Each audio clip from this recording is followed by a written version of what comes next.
अभी मुझे Google London से 2.07 का ऑफर मिला है और मेरी जो ऑफिस रहेगी वो लंदन में रहेगी।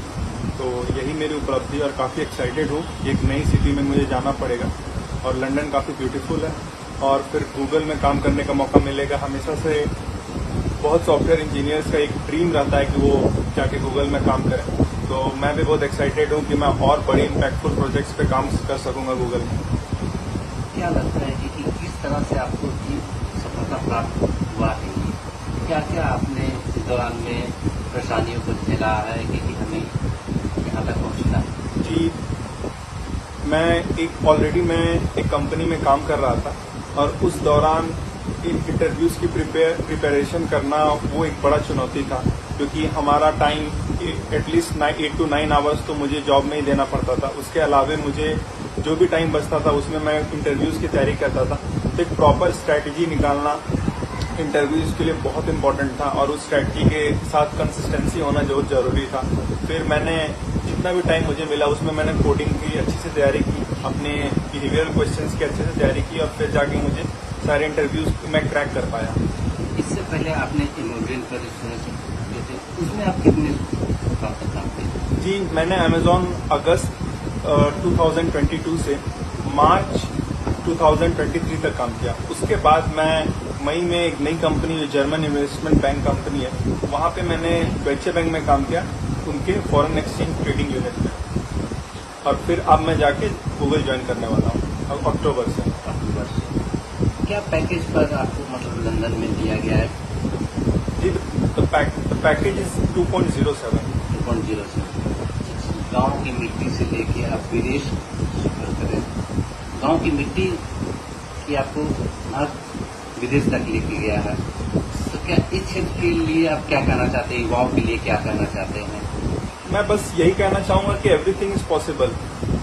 भले ही ये स्मॉल टाउन है, झाझा बहुत स्मॉल टाउन, और मेरे जो रूट्स हैं वो जामू खरैया गांव से रहे हैं, जहाँ पे मेरी मिट्टी की मकान थी। और अब जाके मैं जब मुझे रिसोर्सेज मिले तो मैं नया हाउस कंस्ट्रक्ट करवा रहा हूँ। बट मैं सभी कठिनाइयों को देखा हूँ और ये मानता हूँ कि कोई भी बच्चा रिस्पेक्टिव ऑफ कहाँ से वो बिलोंग करता है, स्मॉल टाउन या बिग टाउन, अगर उसमें प्रॉपर डेडिकेशन हो, कंसिस्टेंसी हो, तो बड़ा से बड़ा ऑफर वो ग्रैब कर सकता है। तो यही मैं बताना चाहता हूँ दर्शकों को। कभी ऐसी परिस्थिति भी सामने आई जब मम्मी पापा के सामने कुछ बड़ी मुसीबत आ जाए, उस समय आपकी पढ़ाई पर कुछ असर पड़ा हो? इस तरह से जी, हमेशा फैमिलीज में प्रॉब्लम रही है। जब भी मैं प्रिपरेशन करता था तो घर में और भी प्रॉब्लम्स रहती थी। तो मैं ये मानता था कि अगर मैं अच्छी जॉब पाऊं और अच्छा पैकेज पाऊं तो उसके बाद ये हमारी लाइफ को बहुत सुधारेगा और हमारी जो क्वालिटी ऑफ लाइफ जो हम लोग जी रहे हैं पूरे फैमिली, इसमें काफी सुधार लाएगा। कभी कभी मम्मी को हेल्थ इश्यूज होती थी जिसके लिए पैसों का होना काफी इम्पोर्टेंट था, लेकिन जैसे ही हमारे पास अच्छा रिसोर्सेज है तो हम लोगों ने अच्छा से अच्छे हॉस्पिटल में जाके अपने मम्मी का इलाज करवाया। तो उस समय मैं अपना फोकस हमेशा पढ़ाई और प्रिपरेशन पे रखता था और ये मेरा स्ट्रांग बिलीफ था कि पढ़ाई से ही मेरी पूरी फैमिली की खुशी बढ़ जाएगी। दिल्ली में जॉब कर रहे हैं ना? जी नहीं, वो दिल्ली में रह के अभी एसएससी सीजीएल की तैयारी करना है। उनका किस तरह का सहयोग मिला आपको? देखिए, कभी कभी मुझे शुरुआत में काफी असफलता मिली है, तो उस वक्त मैं देखता था मेरे पेरेंट्स और मेरे भैया का हमेशा से मेरे पे भरोसा था कि अभिषेक आगे जाके काफी अच्छा करेगा, जबकि मैं उतना अच्छा नहीं कर पा रहा। तो उस समय मुझे जो रियलाइजेशन हुआ, उनके सपोर्ट के कारण मुझे एक एहसास हुआ कि उनके जो एक्सपेक्टेशंस हैं उस पर खरा उतरने के लिए मुझे काफी मेहनत करना पड़ेगा। उसके बाद जब भी मैं मेहनत करता था भैया भी यही साथ रहते थे और मेरा काफी हौसला अफजाई करते थे और वही कंसिस्टेंसी और हार्डवर्क के कारण से मुझे फिर सफलता प्राप्त होने लगी। तो इसमें भैया और मेरे पेरेंट्स का बहुत बड़ा योगदान है। मतलब मेरा जो आई ओपन हुआ है मेहनत की तरफ, मेरा जो रुझान जो जनरेट हुआ है, उसमें मेरे भैया और मेरे मम्मी पापा का बहुत बड़ा कंट्रीब्यूशन है। और मेरे भैया भी काफी ज्यादा मेहनत करते थे, तो उनसे भी मैं देख के काफी कुछ सीखता था और सीखते सीखते आज मुझे जाके मतलब अच्छा ऑफर्स मिल रहे हैं कंपनी से।